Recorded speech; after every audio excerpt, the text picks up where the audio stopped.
where visionaries, entrepreneurs, and artists dream, transform, and create. You are listening to the Miracle Moment podcast, where your breakthrough is a moment away. I'm your host, Ray Ireland. Hello, everyone. Welcome to another episode of Miracle Moment. I am your host, Ray Ireland, and today we have my dear friend, Kathryn Rogers, on speaking and bringing in insight for the entrepreneurs that are listening around being a multidimensional entrepreneur and creative, and how to choose which ideas to really go all in with and which ones to put on the shelf, or what even to do with all the extra ideas and creations that kind of come to us, that get downloaded. So to give you a little bit of a backstory around Kathryn and I, Kathryn and I met years ago. I don't actually remember exactly how we first connected. We'll ask her once we get her on here, but we connected and we have done a bunch of different business collaborations together. Back in the day, she was doing these sensory dinners and had me perform music and do sound baths. And then I was hosting the Goddess Fest. I brought her in. She did her first cacao activation there. Since, she has come up with a beautiful cacao brand and also now has a cacao cafe here in San Diego. So Kathryn is just an incredible multidimensional being. She's a medicine woman, an entrepreneur, and a chocolatier. And she's really dedicated her life to connecting with the healing ingredients that nature brings to us. Also with empowering people to connect in community, connect within the world, and really discover that greater vitality in the body and mind and spirit. So her company, Maya Moon, was really born out of this love of cacao and healthy food, and this vision to collaborate in support of thriving local and global ecosystems. So she's just, the work that she's done as an entrepreneur is just phenomenal. She keeps expanding, keeps growing. And I've been amazed just by watching her in the last 8 or 10 years, grow and shift and change depending on really what's up for her. So Kathryn, okay, I could just keep talking about you. Also, she's such a sweetheart. And the last thing I'll say is we together host an event at Maya Moon at her cacao bar in San Diego. We host it once a month. It's called the Women's Entrepreneur Collective, and it's a space for women of San Diego community to come together. Most of them are entrepreneurs and, with at least a year or two of entrepreneurial experience. And we really just dive into supporting one another in this beautiful community. So I'm so excited to have you on Miracle Moment. Thanks for being here. Thanks so much for having me, Ray. I'm happy to be here with you as well. Yeah. So tell me, can you open up to our listeners around your story? I just shared a lot of the different pieces, but would love to just give them some insight from your own voice about what you're up to and how you got started. Absolutely. Well, my education and first career was in marketing. I had a decade-long career leading brands in the health and wellness sector, but my true loves have always been food and sustainability, and opportunities to connect through food and sustainability to nature and really be loving stewards of this earth that we reside on. And so as I got to a point in my first career of feeling a little bit unsettled in what I was working on and wanting to grow and expand and really tune in more deeply to my personal mission, vision, and ethos around sustainability, food, and connection, I started to ideate how to bring those together. And as Ray mentioned, my first concept was doing farm to table centered activation. So I had an event called Sensory Supper, doing pop-up dinner series, And then over time, it shifted from catering farm to table events to really have this focus on cacao that Maya Moon now offers and is really the forefront of my work. But I also am an energy healer, and I've been training in North American Shamanism for decades. So there's so many layers that converge in different ways in what I'm doing, but those core themes are always what drive the things that inspire and excite me most to focus my energy on. So beautiful. So how do you choose? Like, let's just get to the juice of it. How do you choose what idea to focus on when? It's a combination of, I would say, awareness of what's happening in the broader field. So, for example, with Maya Moon, while I was still doing my farm to table catering work, I was introduced to cacao in a very special ritual preparation, actually at Lightning in a Bottle, which is a festival here in California. And it was served by a couple of guys from Argentina in conjunction with a sound bath. And it was just super beautiful and really spoke to me. And it started working with cacao. So after that experience, I just started meditating with cacao because I was personally intrigued and interested in the frequency of this plant medicine. And that sparked the excitement around the whole world of cacao and craft chocolate. And then I went to the Fine Chocolate Industry Association meeting and learned even more about what's happening in the world of fine chocolate and conversations around sustainable sourcing ethos, moving towards regenerative practices and this nexus between global communities, because cacao is grown in certain regions of the world, and how we really have an opportunity in the United States and Europe, for example, to really collaborate with partners in South America as well as in Africa to create these global support networks and really make an impact on a broad scale. So it spoke to me. And I guess why I share that story is to say that in all that I do, it's a combination of keen insight. So paying attention to kind of what's happening in the broader world, the things that spark my interest, where there are opportunities. So there's that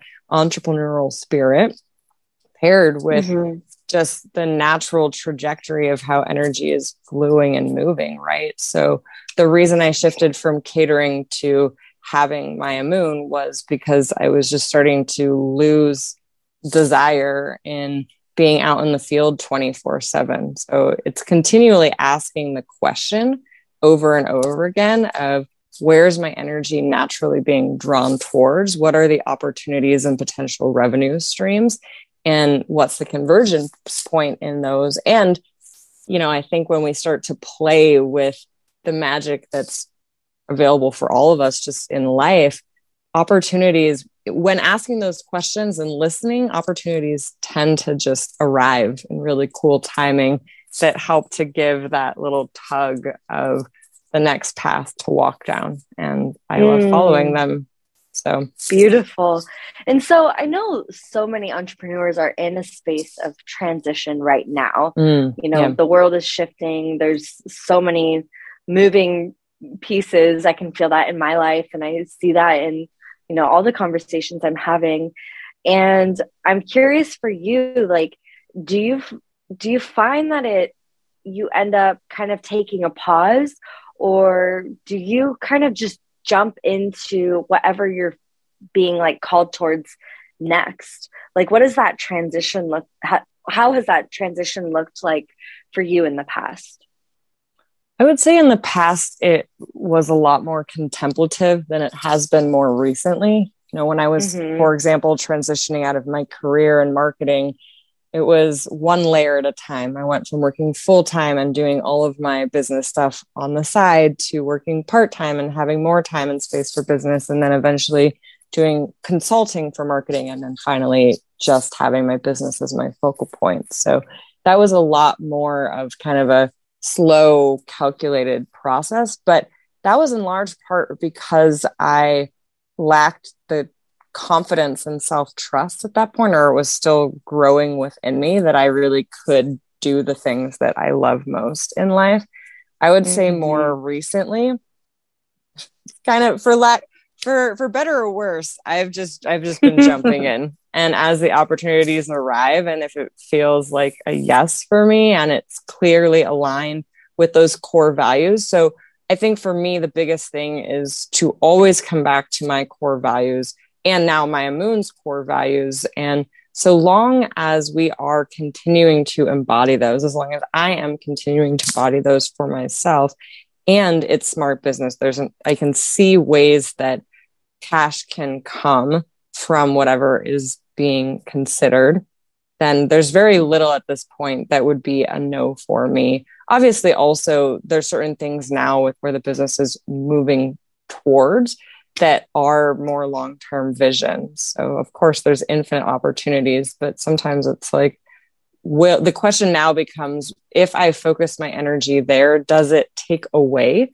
from the more immediate and maybe necessary path that we're on? And can we come back to that other thing down the road and have that be viable? And it's fascinating because, for example, like there's NFTs now, and I've contemplated how cool it would be to have cacao oriented art, working with local artists and have beautiful imagery that centers around the world of cacao, and have these become tickets for activations in the virtual but also real life world.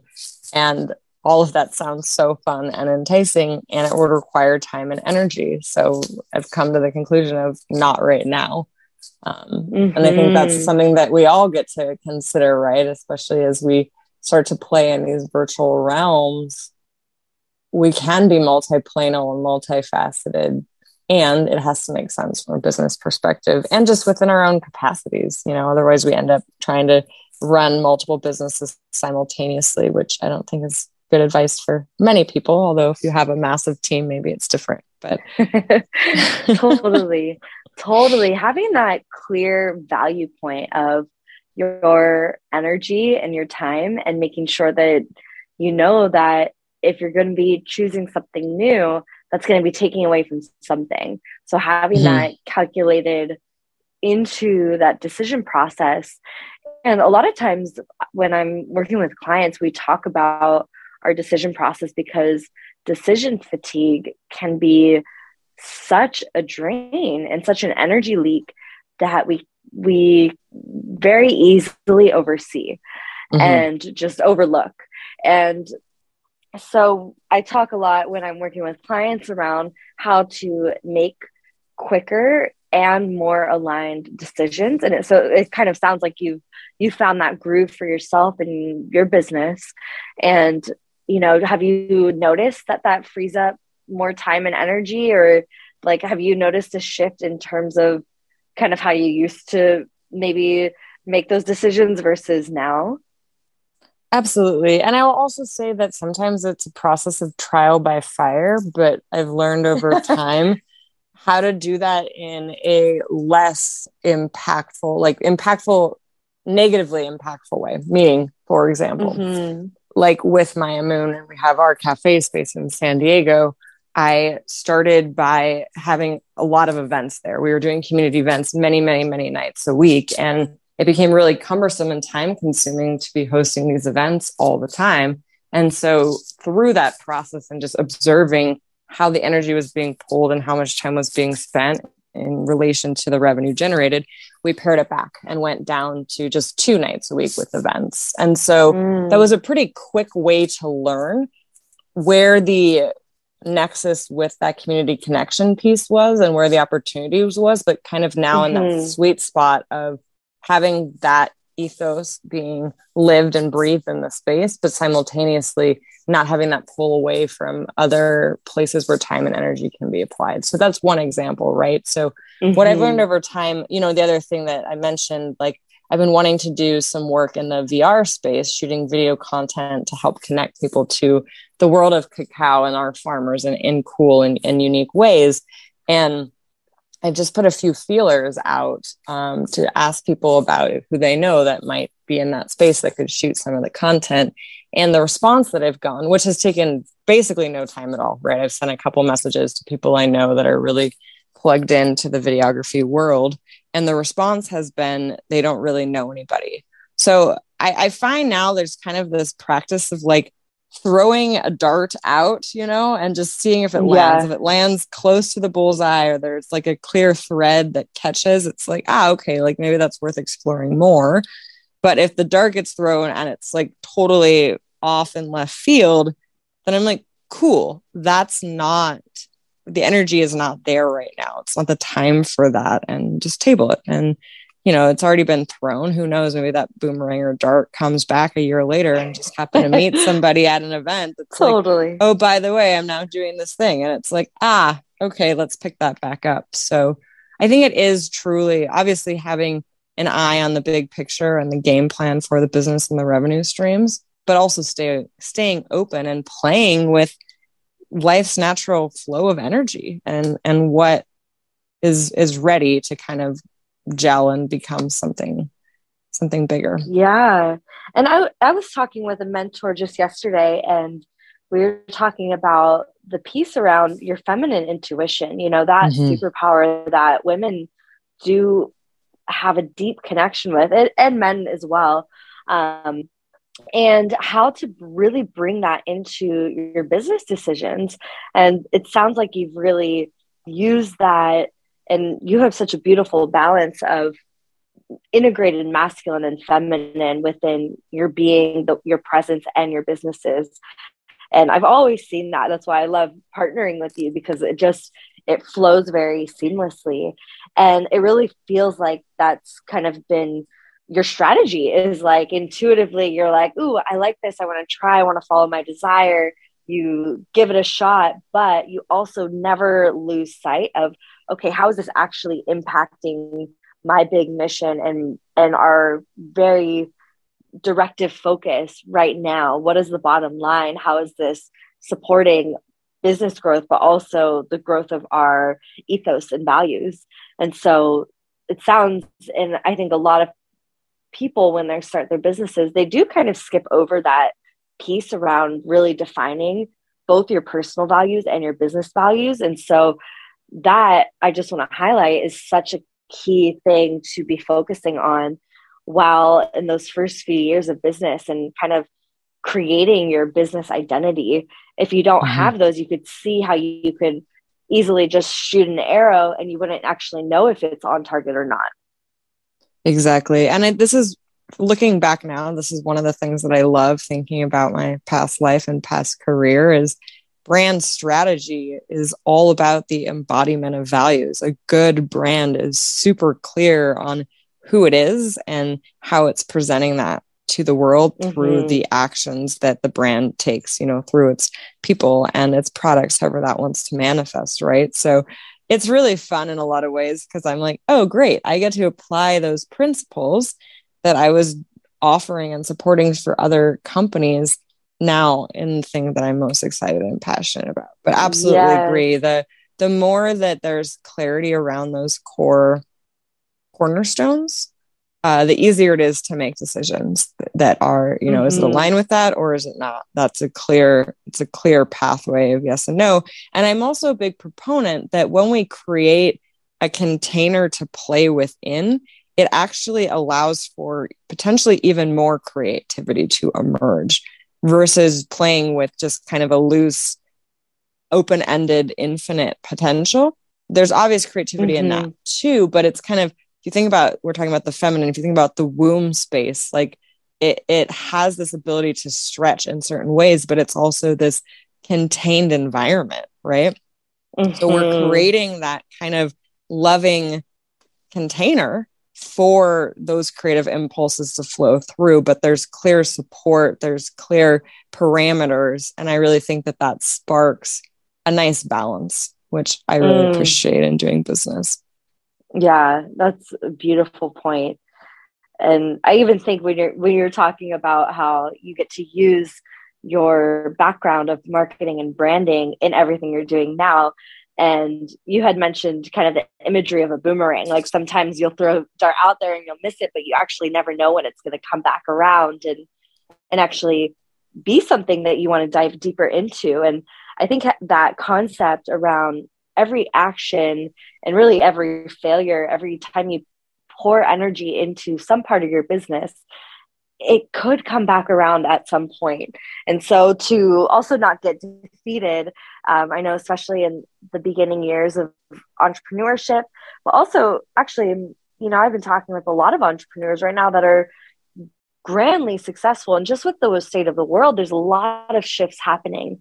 And so to not get down on those missed arrows that get thrown out there or any changes that need to be made, and to remember that that boomerang is there and it could come back at any point. Past careers can show up in the skills that you've developed and learned, and really tie that all in. So I love everything that you've shared so far. Thank you so much, Kathryn. Is there any word of advice you would have for the entrepreneur that's, on this journey of scaling, growing their business, growing their impact? And if they're in that question mark of like, where should I focus? I have multiple ideas coming in. Is there any last words you want to say around that? Well, I would just offer that it's all learning. So none of it's a failure, right? It's the things, and the more that we can practice non-attachment to a very specific outcome, the easier that process becomes, right? If I'm only defining success with one very specific outcome metric, then it's easy to get down on ourselves if we don't hit that. But the reality is that entrepreneurship is a journey. It's an adventure. I consider it the greatest. I've been on various spiritual paths throughout my life and taken some pretty interesting journeys. And I consider entrepreneurship the greatest of all of those because it will always stretch you. So especially in scale up phase, the biggest advice I have in scale up phase, because this is also what I'm undergoing right now with Maya Moon, is to ask for advice and to stay really open. And you don't have to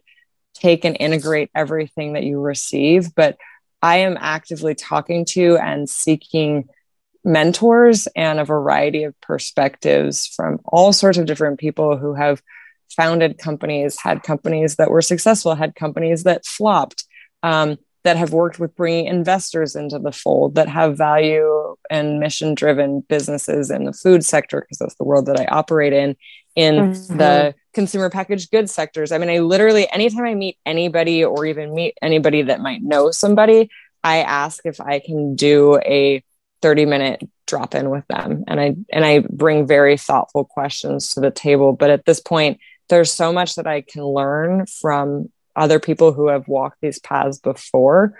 And as I mentioned, you still get to choose for yourself in your business what's resonant, but it's a quick way to learn from other people based on their own experience, what variety of perspectives might look like. And it's new territory. I'm in the process of bringing on partners and outside investors for the first time, which is going to dramatically change the landscape of Maya Moon, and it's necessary and it's daunting because I've never done it before.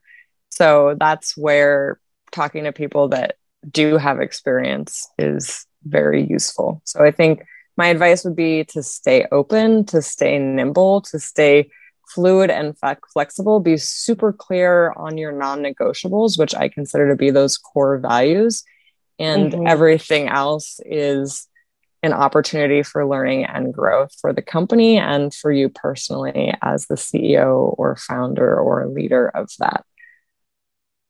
Oh, I love this. Well, clearly we could just keep talking on and on about just the different components and foundations of business and creating this impact and leadership. Thank you so much for being on the show today. For any listeners out there, where can they find you and stay connected with you?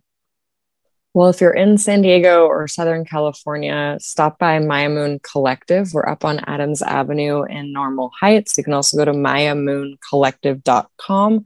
And if you live in the US, we also ship our cacao products. We make herbal infused chocolate truffles and functional drinking cacao blends, and we ship them nationwide, which you can order on mayamoon.com. That's MAYA moon.com.